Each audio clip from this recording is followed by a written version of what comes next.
Hello there, and welcome back to the Ottomans. Last time, well, we solved some issues. We replenished our manpower after some pretty horrible battles against Denmark. They joined in the war against Salzburg, I believe, and that turned everything to hell. But we solved the problem, and right now I'm currently plotting to attack the French. And I'm very much considering, as I said, I'm no idea if I actually want to wait until this is done, and rather go after Austria, Milan, instance. But Milan is allied with France, so I basically would drag hell with me by doing so. Potentially what I can go after is the Knights and see if hopefully Bavaria doesn't actually join in. But once again, that's doubtful at best. I don't have a truce with them, so they would probably end up joining in anyways. Go after Castile. Possibility denied. Sicily. A lot of potential targets, but that's also all they are. Potential targets. I can't really use them for much. Going after Aragon would definitely most likely put Naples as war leader. And what happens when Naples is war leader is that Bavaria joins. So basically I have the entirety of Europe as a clusterfuck that will come after me no matter what I do. The only question I really want to ask myself is, do I want to go after Bavaria and Milan first and then deal with France? I think I do. The problem is, will I sacrifice the points that I have in Normandy or making this thing a call? I probably have to. I should have reconsidered what I actually did here and waited a little bit, but not really that much I can do about it right now. So, let us get ourselves into a position where we can start, well, causing trouble for both the French and also the Bavaria and everyone here. So who am I actually going to get into trouble with if I go after the French? French is going to be war leader, so this is what I will have to face. Brittany, Milan, Bavaria, and apparently Württemberg. I think I'll actually go ahead also in this war then and vassalize Württemberg, so I do have targets. Tuscany will probably just take Pisa. No idea if I'll actually call it myself or keep it, then vassalize Tuscany and sell it back. It might work. But for now, we have a little bit of another problem. I need to get to level 22, and then we can take another ID group here. That gives us a diplomat. And in that case, we don't really have too many choices, to be honest. As you can see, the only thing that we really can do is potentially take aristocrat to get a little bit of boost to well, but manpower, shock, diplomats. Cost of reducing war sources minus 20%, military attack. It's actually a pretty good group when you think about things that way. We don't really use much of cavalry, but the tech cost could definitely be helpful. Potentially we could go espionage for diplomats, spy offense, a lot of other things. But once again, the big question is, do we want to? I don't think so. I think we'll probably go for the aristocratic ideas, and I'll have to see, probably check the forums and such. See if there's anything here that could potentially give me a diplomat, because right now there isn't, which is kind of annoying. Also, I'll send one of my guys here to covert fabricate a claim of Pisa, should I decide to court myself. I should probably start doing this a lot more. Fabricating claims, that is. I have no idea if fabricating claims actually benefits you in terms of being able to use it to your advantage in another manner. And what I'm thinking about here is simply, if I fabricate claims, can I then use it for the simple purpose of, let's say, how should I put this? If I fabricate claims, can I use it for the purpose of will it lower the cost of vassalization? That is basically what I'm trying to ask here. It would be fun to check that out. I haven't actually tried to figure that out before. I probably should have. It would be an hilariously good way of sorting out some problems if it does, so I should definitely check that out. We'll place 80,000 troops here to deal with the Bavarian army as soon as we begin. Not too many places I can actually run, so if I destroy that and set up a, well, to some extent, blockade here, I'll probably allow the French to siege a lot of the southern islands here. I might even allow them to siege Normandy. We'll have to see what they actually do. They'll probably go for Normandy and they'll probably be able to siege it, but it means I have sacrificed a lot of administrative power for no good reason. But hopefully, as I said here, the plan will be to make something work. We'll also be going after, I think, the Milanese army with 60,000 men right from the get-go to make something work here. And I'll actually add in another 20k army up here, just to make sure that we utterly decimate them. So this could be interesting. I'll just get my armies in position and we'll declare war. So everything is set and ready. I've hired another general, Alauddin Salih. Fire 6 shock tree maneuver 4. This guy could definitely be an ace that I can use. Once again, I'm going to ignore France in the beginning here. I'm basically going to try and get rid of all of their allies, isolate them, and use, well, evil against them, more or less. I'll definitely be using my vassal's troops here. They'll be probably pretty good to have in reserve, so to speak. I'm definitely ready here for a war. But we are, as I said, going to declare on France. Hopefully Bavaria will join, but who knows, they might actually decide not to. We'll figure that out very shortly. Let's see who actually joins in the war on the French side. So, everyone it seems, which is kind of scary. Troops count, we are actually, in what this rare circumstance, we have less troops than our opponents, which of course is very scary. Can I invade? I can actually invade Augsburg here. And with that, I'm pretty sure that we can crush the Bavarian army once and for all. I'll also go after the Milanese army, the Tuscan army, basically siege this area, get that out of the way. I might actually go for taking both Liguria and Parma, if I can here, just to make sure that I do get that border thing, so to speak. Let's see how the first battle goes against the Milanese force here. And we'll also see how our first battle goes against Bavaria. Hopefully it goes well, but we can't promise anything. The Milanese force completely and utterly destroyed. That is great. That means 24,000 men out of the war in basically its opening week. The problem is that the Bavarian army is actually going to, well, how should I put this? They are abandoning the motherland. And we're going to send this army then to Piedmont. And we're going to have it in reserve there. I'm going to start some sieging on Bavarian land. I don't really want anything from these guys. I just want them out of it, more or less. So, I'll show you the bigger battles, but I doubt there will be any. We'll see how it goes.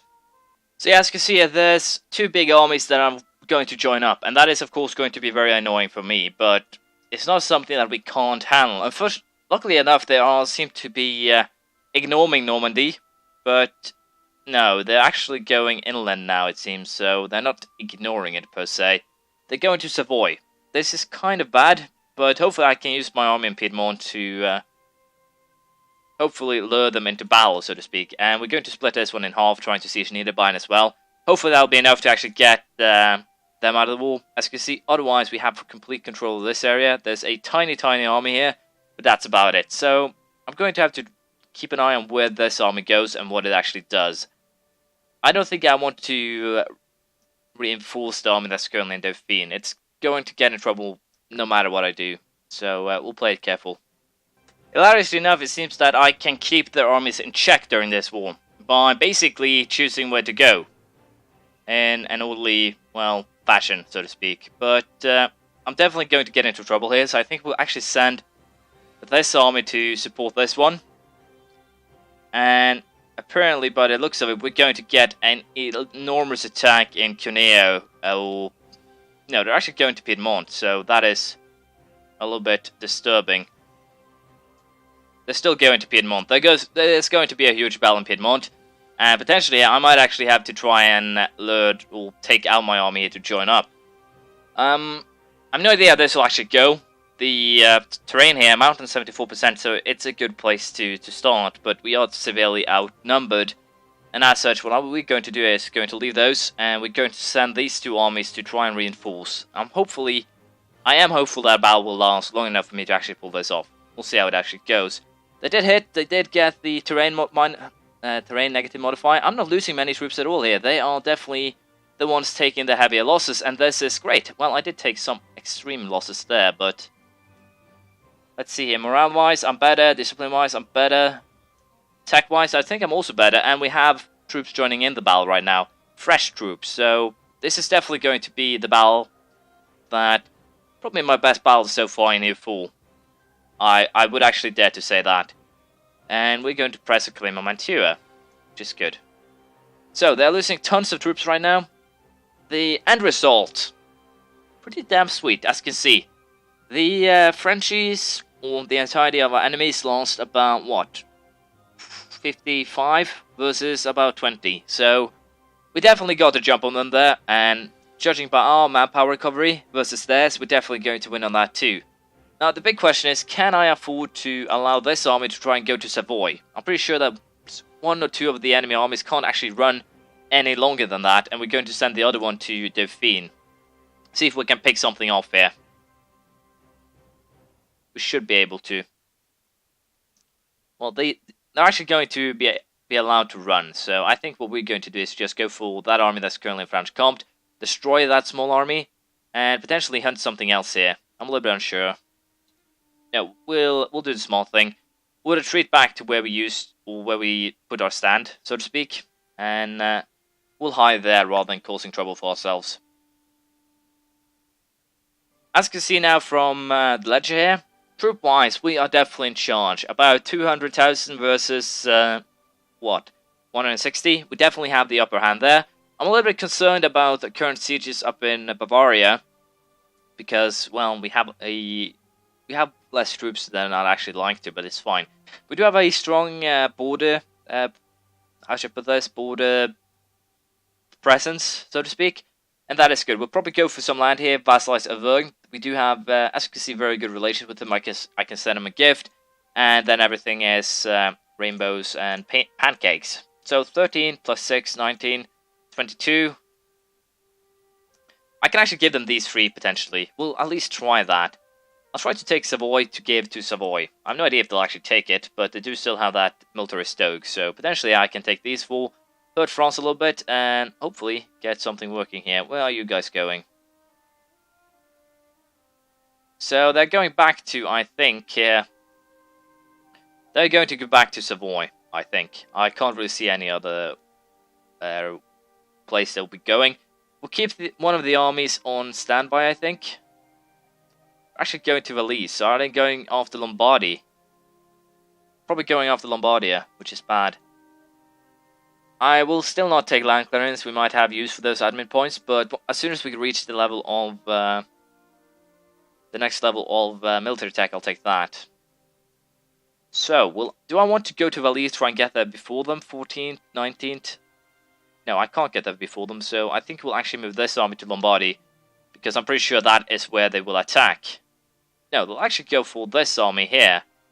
So, we'll switch on the we'll switch around on the generals, and the reason is simple.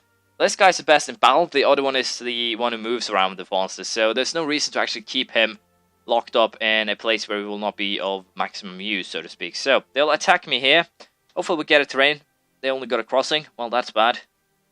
But we'll join up with this other army as well, and then we should be able to cause some trouble here. We actually lost a battle, we need to buy in. Go and kill them, please. And then we'll set up siege in Memmingen as well. So, how will this second battle go? It should go in my favor. I have more troops. I believe I actually have a superior general as well. I do. And they also got now a terrain and crossing modifiers. So, yeah. Should definitely be a crushing victory there. They're losing 2,000. They're losing a lot. But so am I. A little bit surprising. But nothing really I can do with that. What we might do if Salzburg keeps their militarist ruler is go for Niederbayern, Böhmerwald. Basically try and take us some land and feed them as well. That actually works out probably to my advantage, and we can probably also take military upgrade the next month, so to speak. But as you can see, battles are going good. The French are losing, or they are on the receiving end at least, and we're going to start some well, rather big sieges, I guess, on Bavaria, and we'll see how it all plays out. Problem right now is Normandy. The fleet here is not actually something that I can challenge, as you might imagine, so potentially I'll actually lose the stuff here. I was trying to check if I could offer them a tribute, but I can't. So what I'm going to do now is fight the war mostly off screen. I'll probably show battle results, like this one. Luring them up into the mountain works pretty great, so we'll see how it all plays out. Well, Byzantium, you're looking scary. Byzantium just westernized, which is, once again, an interesting little feat of theirs, but not much more, really. I'm going to send some troops here to back up my current siege squads. Should be, interestingly enough. Milan almost sieged, but I don't know if I can actually feed it to Savoy here. I can right now, and that is actually a reason why I might actually consider ending this war prematurely, basically forcing everyone to hand over a couple of provinces and everything they own, per se. That could work very well to my advantage here, but depending on if these guys actually stay, well, now Bavaria, it does make any sense actually to keep the war going with Bavaria, and the reason is of course very simple. The Salzburg won't actually take anything more. So potentially what we will go for is probably just a white peace. I'll siege a couple of provinces, then get them out of it, and then we'll go after the French, if Savoy keeps their militarist doge. I will probably also hope for getting a getting Siena. No, Pisa, sorry, but I have no idea if I actually want to core myself. I probably will have to. We'll see how that plays out. But for now, we're definitely in a dominant position, as you can see, troop-wise. Doing a lot better. But we'll continue this next time. This basically ended up as a continuous recording. It wasn't actually planned to be that, but it did nonetheless. And I forgot to upgrade my military, which doesn't actually matter since we haven't actually fought anyone yet. But I do now. Cartridge at level 22. Combat with increased by 2, cavalry fire by 0.5, artillery fire by 2 points, and shock, artillery shock that is, by 0.10. Good all around. But as I was saying, I really didn't intend for this to be one continuous update, but using the mountains in Italy is a good way of beating not just bigger armies, but also armies that are potentially superior. Because what I've seen in the trend that I've seen in the battles before is that we have lost, mostly just due to the fact that I've had worse military leaders. But as you can see, army tradition is almost 100. It shouldn't be a problem for me to beat, well, virtually anyone. So I can keep that going. As you can see, also I get some very sick bonuses to my morale. So I won't actually have any problems. I think if I also add, potentially later, a quality idea to this, then my army is going to be scary as hell. Swedish kind of scary. But we are going to continue this one next time because we are out of time. We're going to most likely just white peace with Bavaria. If Savoy still has a military ruler, we might consider taking both Liguria and Parma, and also Savoy. Once again, that's something we might consider. It's not a definite answer, and we also will hopefully be able to hand over something to Wales here. They still have a militarist emir, so hopefully they'll live a couple, 5-6 more years, and then I can hand Oxfordshire and Kent over to him. We'll see. Hopefully he'll be 100 years old before he dies, or, well, the best thing would be if actually got an X before he died. But I've been chatting ahead here now. We are done with this war as far as I'm concerned. We are almost done. We have beaten them several times. All that remains now is simply to get the allies out so I can start making moves of my own. What I think we're going to do also is vassalize Württemberg. It gives a corridor up north towards Westphal. And potentially then I can also go ahead and try and vassalize... No, I can't actually vassalize Gelre, but I can at least force some nations out of them. Same with the Palatines. Start causing trouble, be obnoxious, so it should probably work out. I can also vassalize Alsace, for instance, I think. Yeah, this is a little bit too much, and if they actually take this, they'll definitely be too much. But once again, I'm chatting ahead. We'll do planning next time, not this time. The war against the French are going very well. Thank you for watching. I do hope you enjoyed this. Feel free to comment comments, praise, criticism, anything you feel like, and I'll see you around next time. Bye.